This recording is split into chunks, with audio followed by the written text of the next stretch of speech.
Hi everyone and welcome back. Today I'm giving you a toolbox for easy solutions that are going to provide relief for different things, so digestive issues and some emotional and mental issues as well.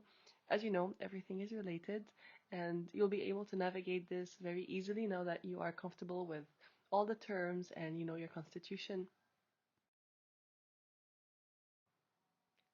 So the first thing we're looking at is stomach aches. We tend to call anything a stomach ache, even though it's not actually in the stomach. So most pains that we feel are actually in our intestines, particularly the large intestine, and this tends to be to the side or down on the belly. Um, the stomach, the actual stomach ache, could be either an infection or it could be an acidity issue or it could be just like a stuck burp, basically. On the lower part, it's going to be, well, unless it's an infection, probably trapped air or inflammation or indigestion. So there could be some particles that are just not passing through easily.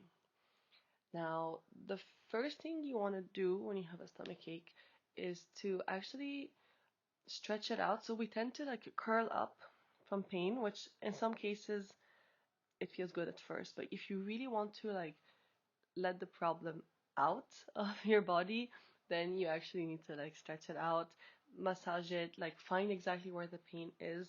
That really helps to take the next step. But in general, some gentle twists are going to be very helpful for getting the air out, and that will be in a couple of slides. And so just know that when you have a stomachache, there's nothing that you can really eat or drink that's going to make it magically go away.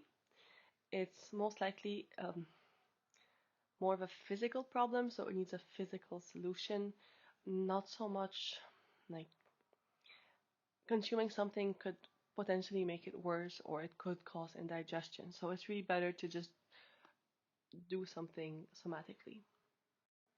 Right, so we're going to tackle all the different possible causes for stomach aches.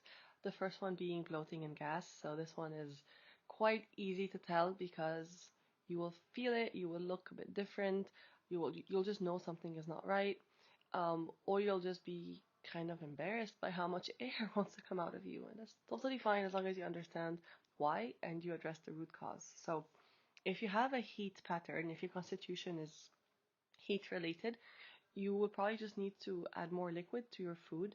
So that could be any drinks, soups, juices.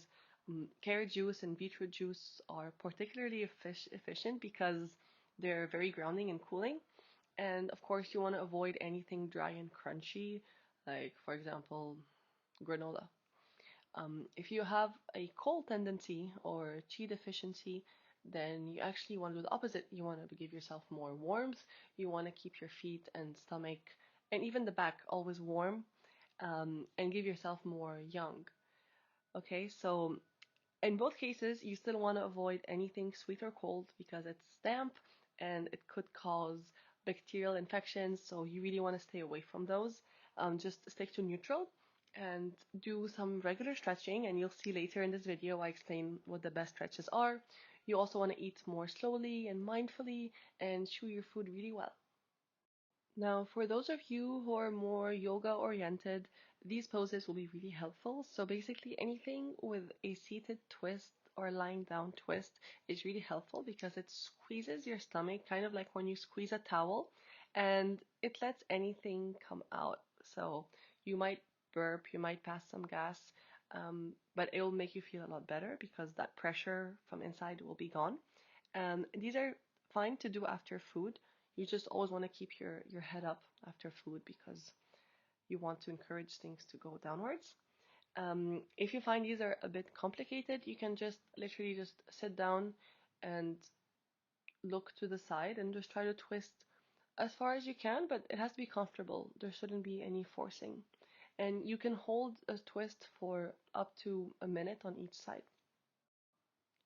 Now, if you're constipated, and I would consider constipation if you haven't gone to the bathroom for more than a day and a half, so like 36 hours, Now, again, there are different causes for constipation. If you have a heat pattern, then, as I said earlier, you need to drink more liquids, have more soup, more juices. Salty foods really help move things, so you want to be using natural salt, not table salt.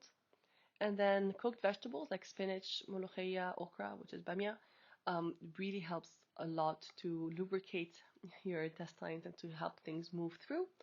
And if you want to resort to herbal tea, you have a lemon balm and mint that are quite helpful. These are also great for children. Now, if you have more of a stagnation issue, so there is not enough energy to move things inside, then it helps to massage the area. And the next slide, I'll show you an amazing massage. And also drink ginger or cardamom tea, as these are nice. They stimulate digestion, they give you a bit of a boost to help your body like really just carry things out. So what we're trying to do here is that the energy has to go down. We're letting go of something, and so we're going to be pushing downward on the stomach, and I'll show you a massage called ILU because you're basically making those shapes on your stomach, and let's take a look now. So this is best done lying down, or as long as you're reclining and you are stretching out your body, you will have the most benefit from this. So the first thing you do is you find that spot on the left side that is exactly halfway between your belly button and your hip bone. If you press it there, you might notice a bit of tension, a bit of pain. That's totally normal. It just means that things are a bit stuck. So you can just massage that area a little bit. And then we do the I. So the I letter is going to be from under your left rib cage downwards towards your hip bone and then a bit more to the center. That's where your rectum is. And you do this a few times. And then you can add and you make an L shape. So you go across the stomach or across the large intestine and downwards. Again, do this a few more times. And lastly, we're going to do the U shape. So we're taking the whole colon and we're going to massage it to help things move out. So this is super helpful. You might pass some gas when you do this, or you might feel like you want to go to the bathroom, or maybe you feel nothing at all, but don't get discouraged. Do this again and again. So as I said, do this lying down, and if you have someone to help you, even better. And you can also do this for children. It works wonders. Now, on the other end of the spectrum, we have loose stools. And loose stools are not the same as diarrhea, okay? So diarrhea is usually when you have an infection, and usually diarrhea is like several times a day. You can't control when to go. It's like when you feel it, you have to go to the bathroom. Or sometimes it's just very different in color, and so that's when you know there's an infection. But loose stools are just your regular stool, except that it's not really taking the right form. And I'll put a chart right after this for you to understand the poop chart. So usually when you have loose stools, it's a cold issue or a chi deficiency or both. And you basically want to give your body more young foods. So you want to keep warm, have a lot of root vegetables, soups, meats, just anything that will give you that kick. There are also many supplements that can help, but it's better to do it through the food. And you definitely want to avoid cold and raw, and you want to keep the back of your lower back warm. And one great thing to do in the morning is to place your hands on your back and rub them a little bit. Just give that area some heat. It helps a lot throughout the day. And if you wear anything high waist, it's super practical. Now, you've probably seen this before. I love this chart because it's easy to remember, it's quite clear, and you every time you go to the bathroom, you have a very clear health report. It's free and it tells you exactly how you're doing. So if you have number 3 or number 4, then good for you. If you are more between 1 and 2, then you probably need to add more vegetable, maybe more cooling foods, more yin foods to your diet. If you are, on the other hand, between 5 and 7, then definitely there will be a young deficiency, um, unless you have maybe excess heat, but that's another story. But if you are a cold type and you have a poop between 5 and 7, then you definitely need to include more young foods, more warming foods, and maybe more drying foods as well. If you are between 3 and 4, but it's quite sticky. That means that it's very damp and you're probably consuming too many fats and things made with sugar and fat. So this is a great way to calibrate your health. All right, now moving on to the more emotional side of things. For those of you with chronic anxiety or whenever you feel anxious, you can actually come back to center and ground yourself doing yoga, meditation, breath work, or prayer. And I'll be explaining some breath work at the end of this presentation. We also need to express when we feel anxious because when there are so many thoughts and feelings kept inside, it bottles up and it kind of like keeps us stuck in a loop. So when we express and let it out, we kind of break that cycle. And one exercise that I really love, and I always give this to my clients, is to just scribble. So you don't have to write down your feelings. You don't have to write a dear diary entry. If you want to, go for it, definitely. But if you feel like it's like actually giving you anxiety to write, then all I suggest is that you take out a piece of paper and a pen and you just scribble. You can also scribble with your eyes closed, and it's just a nice way to like let things out without judging what's coming out. So give it a try. And then of course, if your anxiety creeps up and reaches new heights, then you might find yourself overthinking and being too much in your head. So let's look at the tools for that. All right, so if you have too much happening in your head, maybe you feel stuck in your thoughts and it's like ongoing, it's also affecting the quality of your daily life, how you put yourself out there, maybe at work with other people, you're just kind of stuck in your head. Basically, you want to bring the energy down. So it's so much up there, you want to bring it down. One thing to help it come down is all grounding exercises, everything we mentioned earlier, and I'll also put another slide for what grounding means, but also eating foods that are a bit dense and the kind of sweets that we accept, which is root vegetables and starches rather than sugary foods. These help because they nourish the spleen, and the spleen is the culprit here because when you have a balanced spleen, you won't be overthinking. When your spleen is weak, the energy is kind of like all over the place. And then you have two things that you can do when you're overthinking. It depends on where you stand. So if you need to take action because nothing is happening and you're just so much in your head and you feel lost and you have no like there's no structure, then you need to put that structure. You need to start planning your actions and making them happen. So this is the masculine taking over. This is the yang energy. On the other hand, if you're overthinking because you're planning too much and you're trying so much to control things, then actually what you have to do is let go and flow. And this is the feminine energy. So this is your yin leading. And so sometimes we just take a break, let go and let God, and things will happen without us trying to control them. And that's very liberating. Now, what if you're feeling restless? Like you just have so much energy, you don't know what to do with it, it's stressing you out. Maybe you're like shaking your leg or doing some nervous tick or something. What I suggest is you just shake it all out. So, this is something that works amazing when you have actually we just don't know what to do with yourself basically, and you can do this anywhere, anytime, even like in a bathroom stall somewhere, like if that's the only privacy you can get. So what you do is you start shaking your hands and your feet because that's easy. Like let your fingers loose, and then you can maybe move on to the knees and the elbows, and then the shoulders and the hips, and then your whole body is shaking.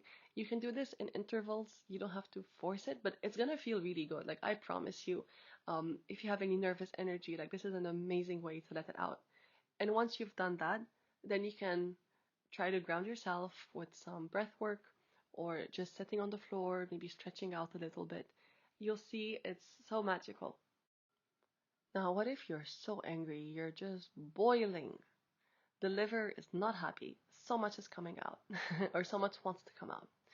So, when we're angry, we need to filter, because if we don't filter, we're gonna say hurtful things, we can harm ourselves, harm others, break things, and even though those feel really good, they're not really sustainable. So, how can we cool down with respect to ourselves and everything and everyone around us? One of the very simple things you can do is just stomp the ground, just like an angry kid, just stomping the ground. Um, you can also do some breath work, and I'll show you a whole sequence of breathing that helps to calm down. It can be difficult. What you can also do is just breathe through your teeth, like make your mouth like as if you want to say E, and breathe through the teeth. That tends to be really like efficient and quick. And also you want to eat more yin food, so you want to cool down your body a little bit, maybe take a cold shower as well. And then when we have anger, we usually lack hope. And so one of the things that can help us have more hope is to have more faith. And this comes over time. Obviously, it's not going to come in the moment, but maybe resorting to a quick prayer can help bring you down from level 2000 to level 200. And of course, anger is something actually that is positive. It is there to help us fuel change, to create something different because we're not happy with what's happening. And so it's a good thing to channel. It can be very constructive, and it's important to do that before it manifests into physical symptoms such as like rashes, acne, etc. So these are some really quick things you can do when you're angry. Shaking will also help, but sometimes you just have to make noise. And there's just something so satisfactory about making noise when you're angry. But instead of crazy noise, we're gonna do a bit more responsible noise. And so what you can do is stomp your feet. Please do not stomp your laptop like this guy, but you can stomp your feet on maybe a yoga mat or a carpet. It really helps. That's if you're barefoot, but if you have shoes on, like exercise shoes, that's probably the best thing for your back. And don't do it too aggressively, but like just a little bit and see where it goes. Another thing I like to do is to squat and then you tap the floor. So you're stomping with your hands. And again, please do this with a mat or a carpet so that you don't hurt your hands. But it's a nice way to let energy out. And you'd be surprised how little of those you need to actually feel better. Last but not least, what to do when you're tired. So, of course, when we're tired, we want to rest. But there comes a point when we are so tired that we can't do anything at all, and resting is not helping because we have things to do and we don't want this to be our normal state. So definitely this requires attention. It requires you to change your food like we've talked about in other videos, and in this case it's the opposite, so the energy has to go up. When we're very fatigued, there's just too much grounding, there's too much earthiness, and we actually need more fire, more air, we need more rising. And so breathwork can really help with that. If you actually just breathe through your right nostril, it already helps a little bit because it activates the right side of your body, which is the yang side. And then you can also massage your feet and leg upwards. I'm going to show you this in the next slide. It's two very powerful acupressure and acupuncture points. And of course, you want to eat more yang foods, definitely have more herbs, maybe some supplements like ashwagandha or, geez, I forgot the word right now. Ginseng. These are really helpful. And you want to avoid sugar and coffee because those are fake uppers. So they'll only give you a very quick rise and then a crash. Alright, so without getting into too much detail, but these are 2 points that are below the knee on each side of your tibia that are supporting the spleen and the stomach. And these points are usually painful for almost anyone that has a slight issue with stress or just dampness or overwork. I mean, it's one of those points that you probably will always get in an acupuncture session. So what you want to do is just apply pressure to them, and I'll be sending you a video on our group so that I show you exactly how I do it. But that's just like the quick version of it. Like in the picture here, you want to have maybe your thumb on one and then your other fingers on the other one, and you want to press up. You will notice that it hurts. Like for most people, it hurts, and that's just a good sign. It just means that you're on the right spot. And so this is a quick booster. especially if you do it on the long run. If you do this every morning, it's amazing, and also before going to bed. Right, so we've been talking about grounding a lot, but what does it actually mean? So when you think about it, like, you know how electricity usually has a grounding cable? That's because there's like such a high charge. And so if you have a cable going into the ground, into the earth, it neutralizes it. Well, the earth has this amazing ability to restore us and to take away any excessive, like, electromagnetic energy, basically, including emotions. And so any floor work will be amazing, whether it's yoga, dancing, praying, or meditating. I encourage you to ground for as long as you need until you feel better. And it usually is not that long if you're doing it with intention. And of course, spending any time in nature would also be very grounding, especially if you're walking barefoot on sand or grass. It doesn't really matter what you're standing on, but those are just the nicest things to feel under your feet. And also sitting under a tree, it's very relaxing. It can help us see from a different perspective. Also, it's also something very common in many religions. And as you see also, like, prayer is always connected to the ground, so it's something beautiful to explore. And I really recommend that you have some kind of ritual practice that you do, whether every morning, every night, or both. And of course, like with Islam, if you pray 5 times a day, you're actually grounding 5 times a day, which is amazing. So anyway, it all comes down to personal choice, but I really recommend that you have some kind of daily practice with this. Stretching is something that's amazing because it helps wake up some tissues, it moves our lymphatic system, it allows for detox, and it's energizing. So depending on the stretch, you can do some in the morning and some at night. But in general, like, if you just do it every morning, you'll feel super good, and it's nice to do it again throughout the day if you feel like you need to stretch a bit more. It also helps with your digestive functions. It prevents bloating, so especially if you're doing a hamstring stretch, like the one on the right, this is the forward fold.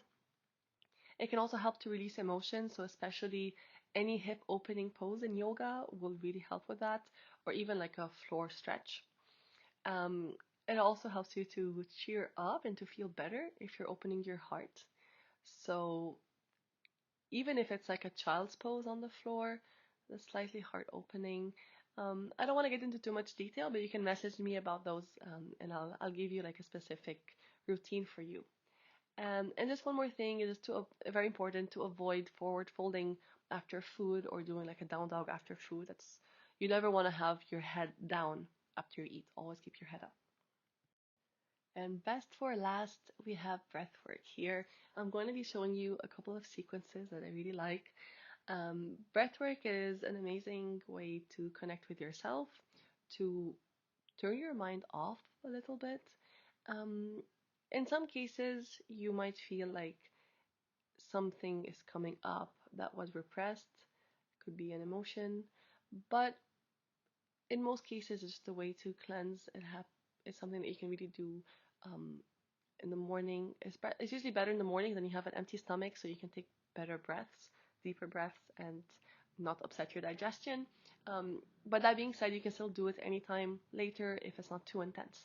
So there are two functions of breathwork. You can either use it to calm down or to energize. If you want to calm down, you're going to be breathing slowly and deeply. You might hold your breath, whether it's holding it in or holding it out, but you never want to force it. So just always play within your comfort zone and then press on the edge just a little bit. And then if you want to energize, then you're going to be doing more like faster paced breath. So this breath of fire, that's very helpful. I'll show you that in a moment. And this helps to increase your yang energy. So it's going to awaken you and stimulate the chi, help the energy move. Now, the first thing I like to start with is the alternate nostril method. You probably noticed it before that when you wake up, you might be breathing from one nostril better than the other, and that's totally normal, especially if you sleep on your side. Then the mucus in your head is going to be shifting from side to side, and that's going to affect your breathing. So, nothing to worry about, but there's an easy thing you can do in the morning. And the proper way to do this is to be sitting upright. You can be sitting on a chair or on the floor, like in the picture. And you're going to hold your nose with one hand. So on one side, you're going to use your thumb to block that nostril. And on the other side, you're going to use the ring finger.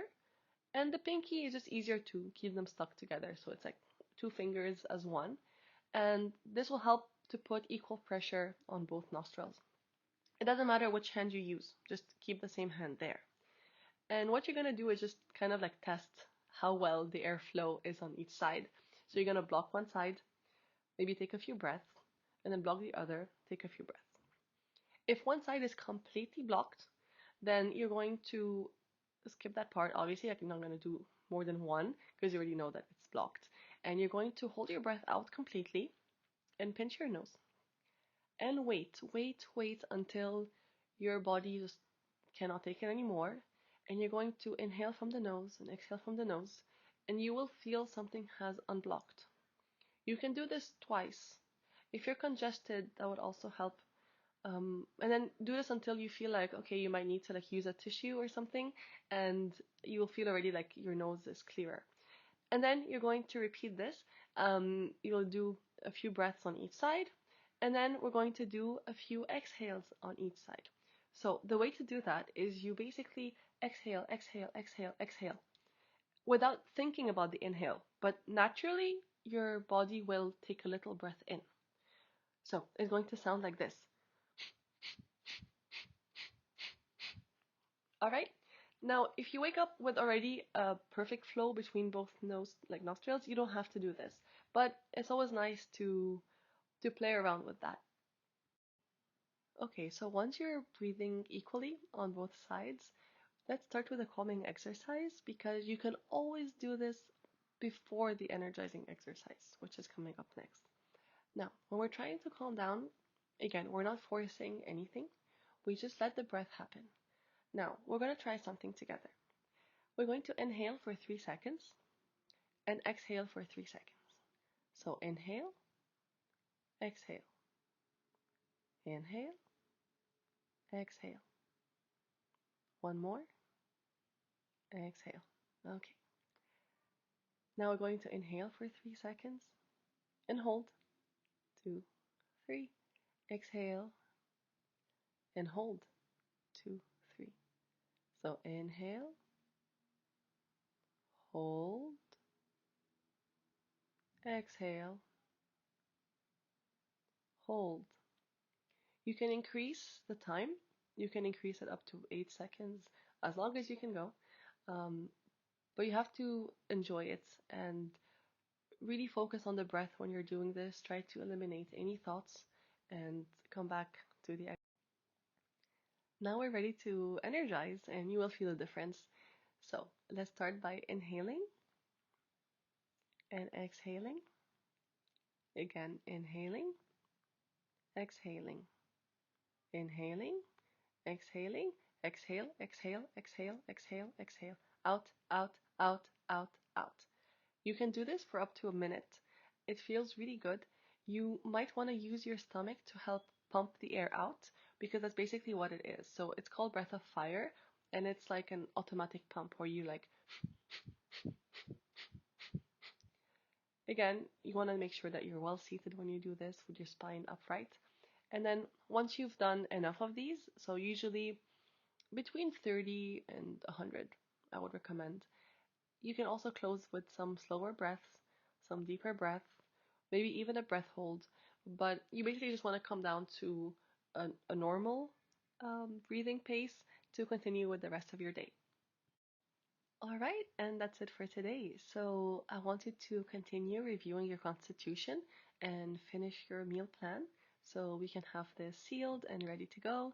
And if you'd like to create a morning practice from all the tools I gave you today, that would be the perfect time to do so. So let us know in the group and have a wonderful day.